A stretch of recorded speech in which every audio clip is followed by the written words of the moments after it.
Em uma noite fria de abril de 2013, em Norton Shores, Michigan, uma jovem mãe simplesmente desapareceu do posto de gasolina onde trabalhava. O que parecia ser um caso isolado de desaparecimento, logo se transformaria em uma investigação que revelaria a existência de um predador calculista operando nas sombras. Jessica Heeringa, de apenas 25 anos, trabalhava incansavelmente para sustentar seu filho de 3 anos, aceitando turnos noturnos perigosos que a maioria evitaria. Naquela noite fatídica, ela estava sozinha, vulnerável em um posto sem câmeras de segurança, sem saber que havia se tornado o alvo de alguém que a observava há semanas. O que aconteceu nas próximas horas permaneceria um mistério por anos, até que uma série de eventos aparentemente desconexos começasse a formar um padrão aterrorizante que conectaria múltiplos crimes e revelaria a verdadeira natureza do mal que rondava as ruas de Michigan. Jessica Ellen Heeringa, uma jovem de 25 anos, era mãe solteira de Zevin, um menino de 3 anos, e vivia em Norton Shores, Michigan. Sua vida pessoal era marcada por desafios. Ela mantinha um relacionamento conturbado com o namorado, Dakota Quayle Dyer, que estava desempregado na época, aumentando a pressão financeira sobre Jessica. Apesar de um histórico de dependência química, Jessica estava determinada a reconstruir sua vida, trabalhando arduamente para superar suas dificuldades e oferecer um futuro melhor para seu filho. Ela era funcionária de um posto de gasolina Exxon, onde aceitava todos os turnos disponíveis para sustentar a família. No entanto, o turno noturno, que ia até às 23 horas, era particularmente arriscado, já que Jessica trabalhava sozinha, em um ambiente sem supervisão e com pouca segurança, o que tornava a situação perigosa, especialmente para uma mulher jovem. No dia 26 de abril de 2013, Jessica começou seu dia de forma comum.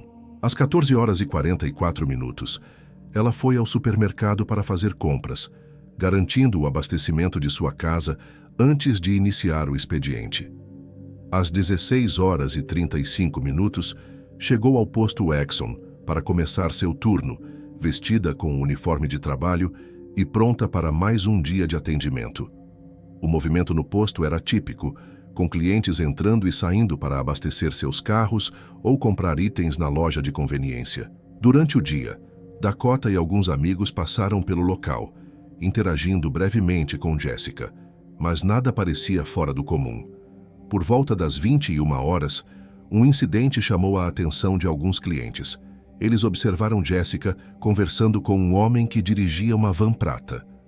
A conversa, vista de dentro da loja, parecia amigável, com risadas, sugerindo que o homem poderia ser alguém conhecido ou um cliente regular. A última transação registrada no posto ocorreu às 22 horas e 52 minutos, quando um cliente comprou um isqueiro, e até às 22 horas e 55 minutos, tudo indicava que o turno de Jessica seguia normalmente.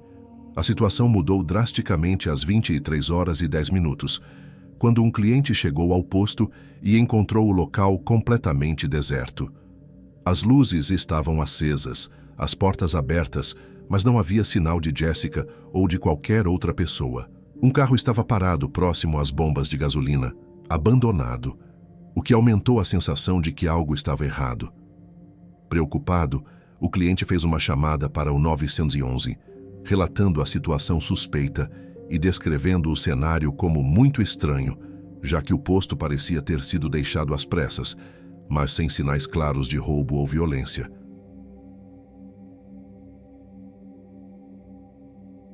Quando a polícia chegou ao local, a cena reforçou a impressão de que não se tratava de um assalto. A bolsa de Jessica, contendo cerca de $400, seu casaco e cigarros, estava intocada dentro da loja. O dinheiro no caixa do posto também não foi tocado, descartando imediatamente a hipótese de roubo. Ao inspecionar a área externa, na parte traseira do estabelecimento, os investigadores encontraram evidências alarmantes. Uma mancha de sangue de aproximadamente 5 centímetros no chão, além de uma tampa de bateria de uma mira laser de uma pistola Walther P22 e 2 baterias de relógio. Esses itens sugeriam que algo grave havia acontecido, possivelmente envolvendo violência. Um detalhe crítico dificultou a investigação. O posto Exxon não possuía câmeras de segurança, deixando os investigadores sem imagens que pudessem esclarecer o que aconteceu naquela noite. As primeiras pistas vieram de testemunhas que estiveram próximas ao posto na noite do desaparecimento. A gerente do posto, que passava pelo local de motocicleta com o marido por volta das 23 horas, relatou ter visto uma van prata dirigindo para a parte traseira do estabelecimento, um local incomum para um cliente estacionar àquela hora. Intrigada, ela parou para observar e notou um homem abrindo e fechando o portão traseiro da van, como se estivesse ajustando algo no compartimento. A gerente descreveu o homem como alguém usando um moletom laranja ou vermelho, com o cabelo ondulado ou desgrenhado. Ela achou a situação estranha, mas como não ouviu gritos ou viu sinais claros de problema, seguiu seu caminho após o homem deixar o local rapidamente na van. Outra testemunha, um cliente que esteve no posto por volta das 21 horas, confirmou ter visto Jéssica conversando com um homem em uma van prata. Ele descreveu a interação como tendo um tom de flerte, como se o homem fosse alguém familiar para Jéssica, e notou que ele também usava um moletom laranja ou vermelho e tinha cabelo ondulado. Essas descrições consistentes começaram a formar um perfil inicial do possível suspeito, dando à polícia um ponto de partida para a investigação. Na noite de 25 de abril de 2013, véspera do desaparecimento de Jessica Heeringa, um evento inquietante no posto Exxon, em Norton Shores, Michigan, sugeriu que algo preocupante já pairava sobre ela. Uma cliente regular, chamada Brenda Nestor, estava no posto por volta do horário de fechamento, conversando com Jéssica enquanto ela se preparava para encerrar o expediente.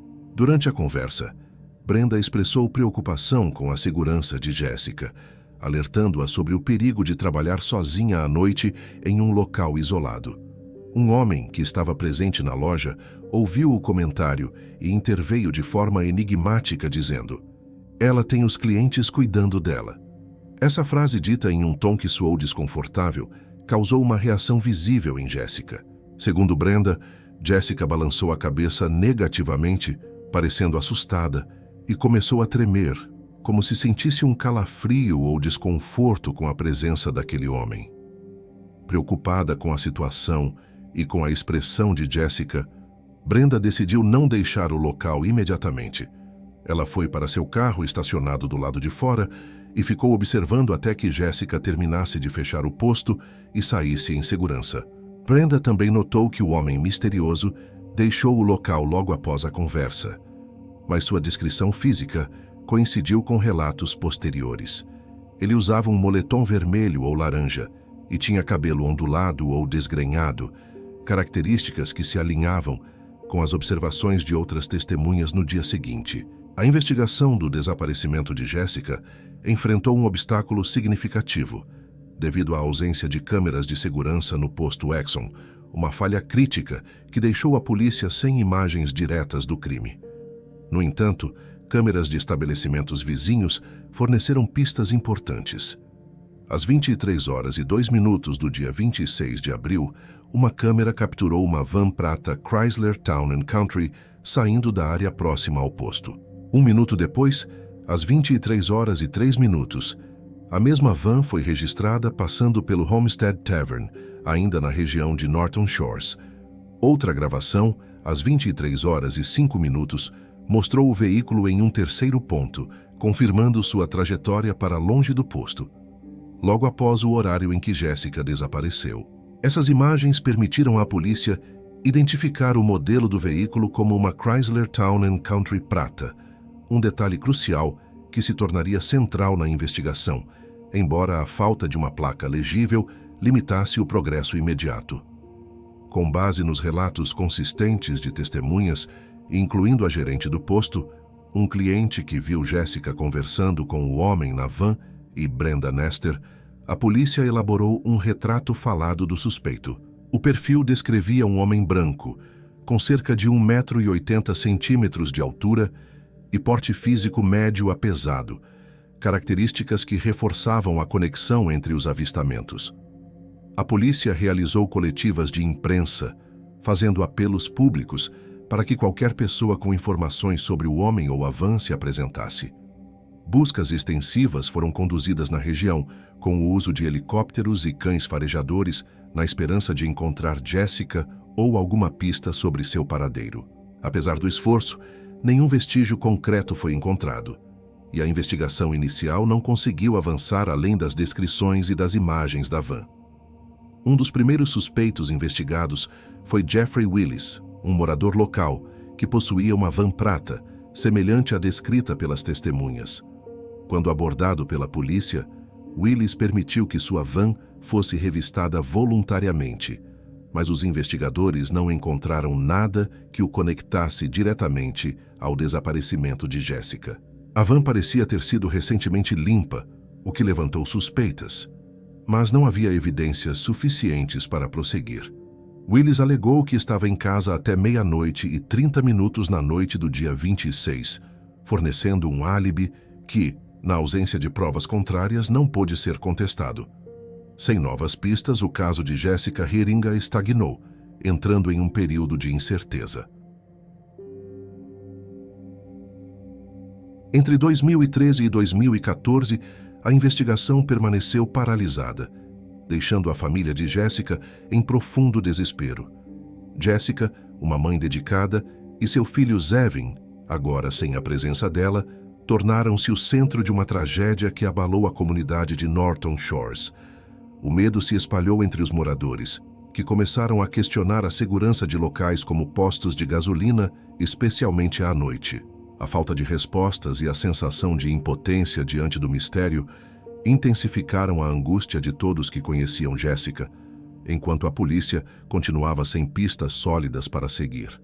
Em 29 de junho de 2014, mais de um ano após o desaparecimento de Jessica Heeringa, outro crime violento chocou a comunidade de Dalton Township, Michigan, a cerca de 20 minutos de Norton Shores. Rebecca Suplett, uma mulher de 36 anos, foi encontrada morta em uma estrada enquanto fazia sua corrida matinal. Vizinhos que a descobriram inicialmente pensaram que ela havia sido atropelada, mas a investigação revelou algo muito mais sinistro. Rebecca foi assassinada com 3 tiros na nuca, disparados com uma arma calibre .22. No local, a polícia encontrou 3 estojos de bala do mesmo calibre, além de fragmentos de projéteis recuperados durante a autópsia. O corpo de Rebecca apresentava hematomas nos pulsos, mãos, costas e pernas, sugerindo que ela lutou contra seu agressor. A posição de suas roupas, com a blusa ligeiramente levantada e a calça parcialmente abaixada, indicava uma possível tentativa de sequestro que foi frustrada por sua resistência, levando o criminoso a executá-la. Apesar das evidências físicas, a polícia não conseguiu identificar suspeitos imediatos, e o caso de Rebecca, assim como o de Jessica, entrou em um beco sem saída, permanecendo sem solução por quase 2 anos. Em 16 de abril de 2016, um incidente crucial trouxe uma nova pista para a investigação. Uma adolescente de 16 anos, voltando para casa após uma festa em Laketown Township, perdeu-se durante o caminho. Enquanto caminhava, um homem em uma van prata a abordou, oferecendo o uso de seu celular para que ela pedisse ajuda. Desconfiada, mas precisando de assistência, a garota aceitou e entrou no veículo. Assim que ela se sentou no banco do passageiro, o homem trancou as portas e revelou que o telefone estava sem bateria, sacando uma arma em seguida. Apavorada, a adolescente percebeu o perigo iminente e, em um ato de coragem, pediu para abrir a janela, alegando que precisava de ar. Quando o homem cedeu, ela aproveitou a oportunidade, forçou-se pela janela e pulou da van em movimento, sofrendo apenas ferimentos leves. Após escapar, ela correu para uma casa próxima e alertou a polícia, fornecendo uma descrição detalhada do agressor e do veículo, o que se tornaria a chave para desvendar o caso. A adolescente identificou o agressor em um line-up policial como Jeffrey Willis, um homem com histórico criminal, incluindo uma condenação anterior por homicídio. A van usada na tentativa de sequestro foi confirmada como uma Chrysler Town & Country prata, idêntica àquela vista nas proximidades do posto Exxon na noite do desaparecimento de Jessica e mencionada em outros relatos. Essa identificação colocou Willis no centro das investigações, conectando-o diretamente aos casos anteriores. A polícia obteve um mandado para revistar a van de Jeffrey Willis e o que encontraram reforçou as suspeitas de seu envolvimento em crimes graves. Dentro do veículo, os investigadores descobriram uma pistola calibre .22, equipada com uma mira laser, mas com a tampa da bateria da mira faltando, um detalhe que imediatamente lembrou a tampa encontrada na cena do desaparecimento de Jessica. O número de série da arma havia sido intencionalmente apagado, dificultando o rastreamento. Além disso, a van continha seringas preenchidas com um líquido claro, identificado posteriormente como um sedativo potente, além de algemas, cordas, uma mordaça, Viagra e outras armas. Esses itens sugeriam que a van era usada como uma espécie de câmara de tortura móvel, preparada para facilitar sequestros e agressões. Com o avanço da investigação, os peritos conseguiram recuperar o número de série da pistola encontrada na van, traçando sua origem até uma colega de trabalho de Willis, que havia relatado o roubo da arma de sua casa. A dona confirmou que a pistola originalmente possuía uma mira laser, fortalecendo a conexão com a tampa da bateria encontrada no posto Exxon. Esse rastreamento foi um passo crucial para ligar Willis aos crimes.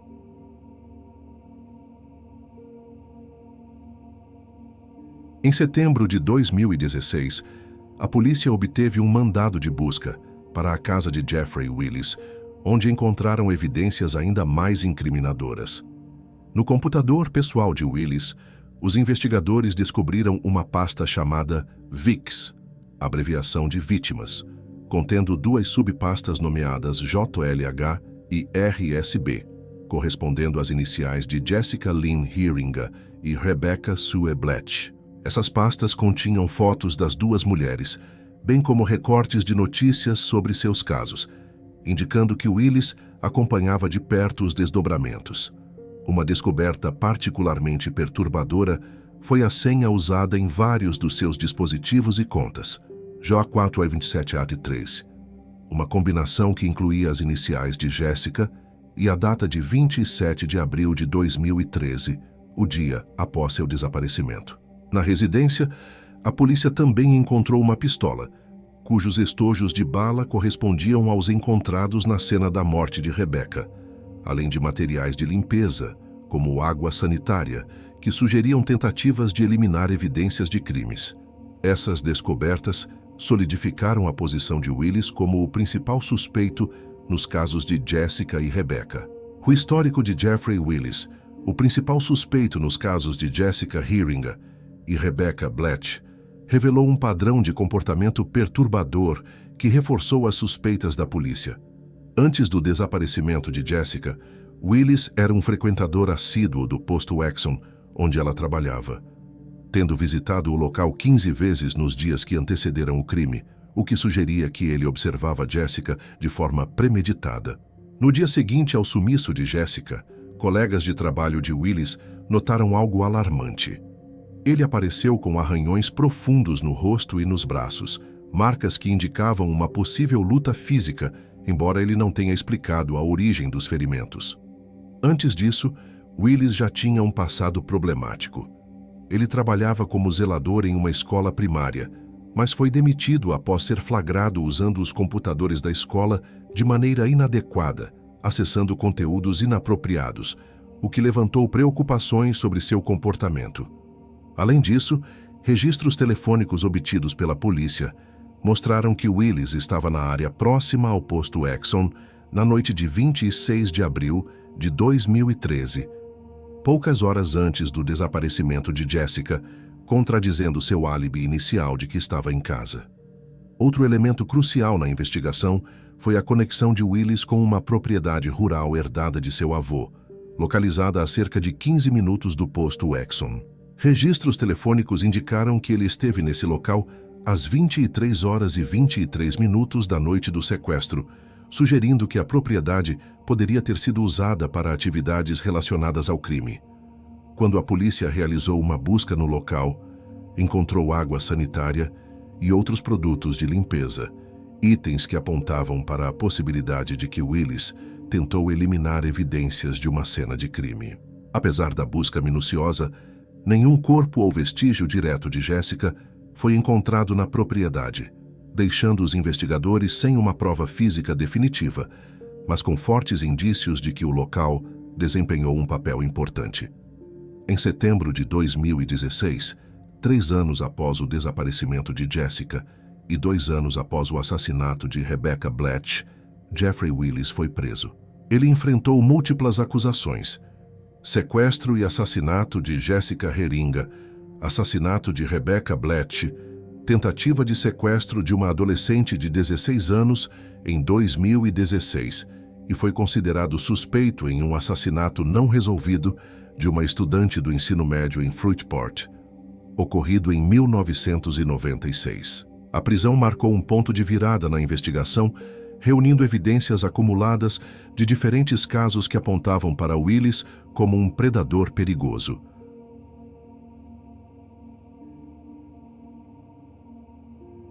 A investigação ganhou uma nova camada com a entrada de Kevin Bloom, primo de Jeffrey Willis e guarda prisional do Departamento de Correções de Michigan.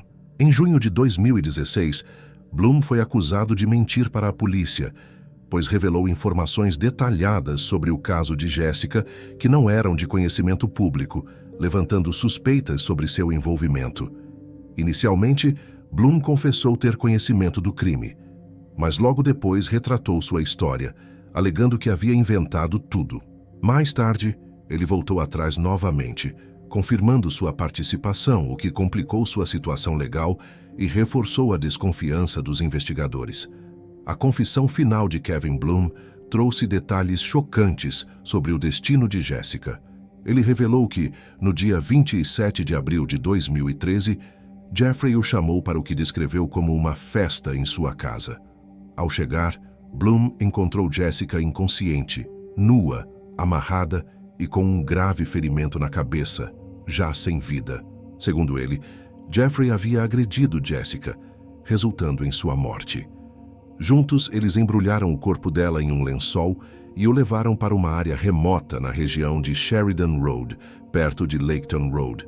Bloom afirmou que Jeffrey já havia preparado um buraco no local, indicando planejamento prévio. Após enterrarem o corpo, os dois fugiram, deixando para trás qualquer vestígio de Jessica. Kevin Bloom enfrentou consequências legais por seu papel no crime. Inicialmente, ele foi acusado de 2 infrações por mentir para a polícia. Mais tarde, uma nova acusação foi adicionada: ser cúmplice após o fato por ajudar Jeffrey a descartar o corpo de Jessica. Em 27 de novembro de 2017, Bloom declarou-se no contest, sem contestar, a acusação de cumplicidade, recebendo uma sentença de tempo já cumprido, 5 anos de liberdade condicional e a obrigação de usar um dispositivo GPS por pelo menos 1 ano. Sua confissão forneceu à polícia uma narrativa clara do que aconteceu com Jessica, embora o corpo dela nunca tenha sido encontrado, deixando a família sem a possibilidade de um encerramento definitivo. Em 2017, Jeffrey Willis enfrentou o julgamento pelo assassinato de Rebecca Blatch, ocorrido em 29 de junho de 2014. A promotoria apresentou evidências contundentes que ligavam Willis diretamente ao crime. O DNA de Rebecca foi encontrado em luvas e em um vibrador guardados em uma caixa trancada, pertencente a Willis, além de estar presente em algemas também armazenadas no mesmo local. A pistola Walther P22, recuperada na van de Willis, foi confirmada como a arma usada para disparar os 3 tiros na nuca de Rebecca, com balística correspondente aos estojos de bala encontrados na cena. A promotoria também destacou um conjunto de itens encontrado na van, descrito como um kit de estupro, que incluía algemas, cordas, correntes, brinquedos sexuais, mordaça, lubrificante, seringas com sedativo, luvas, Viagra, câmeras e munição, sugerindo que Willis planejava agressões sexuais. A teoria da acusação era clara.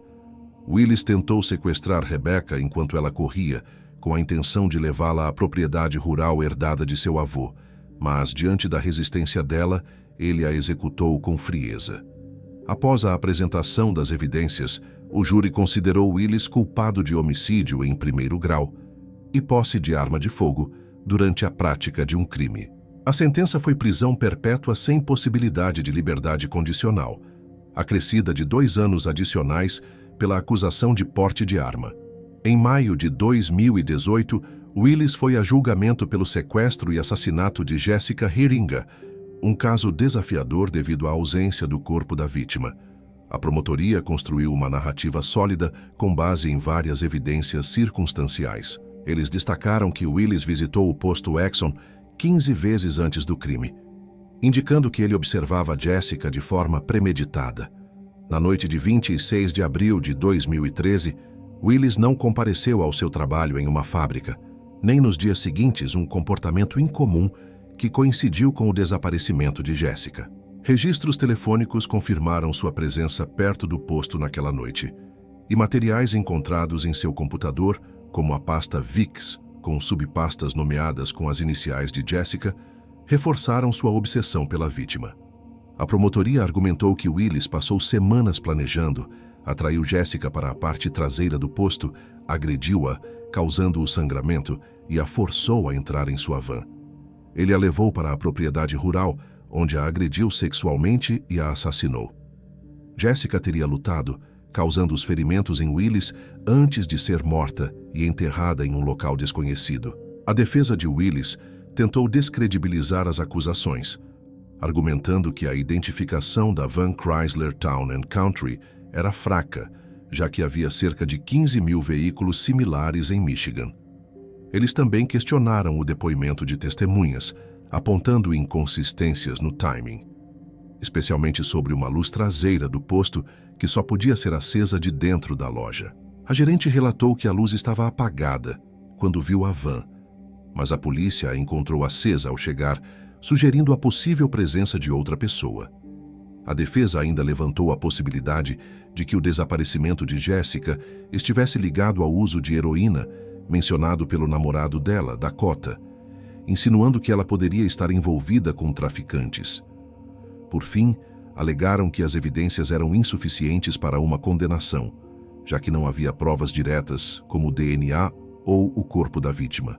No julgamento de Jessica Heeringa, o júri deliberou por apenas 90 minutos, antes de declarar Willis culpado de sequestro e homicídio em primeiro grau em 16 de maio de 2018. Ele foi condenado à prisão perpétua, sem possibilidade de liberdade condicional. Durante o processo, Willis manteve-se desafiador, proclamando sua inocência e criticando o sistema judicial, alegando que não recebeu um julgamento justo e que as evidências contra ele eram frágeis. Um incidente marcante ocorreu durante a audiência de sentença de Rebecca Bletch, revelando o desprezo de Willis pelas vítimas e suas famílias. Enquanto os familiares de Rebecca liam seus depoimentos de impacto, descrevendo a dor causada pela perda, Willis levantou-se abruptamente, pediu para deixar a sala e, ao sair, soprou um beijo provocador em direção à família de Rebecca. A atitude gerou indignação, com pessoas na sala gritando insultos como covarde e monstro. Surpreendentemente, o juiz permitiu que Willis saísse. Uma decisão que intensificou a revolta dos presentes. Esse comportamento reforçou a percepção de Willis como um indivíduo sem remorso, incapaz de qualquer empatia pelas vítimas ou seus entes queridos.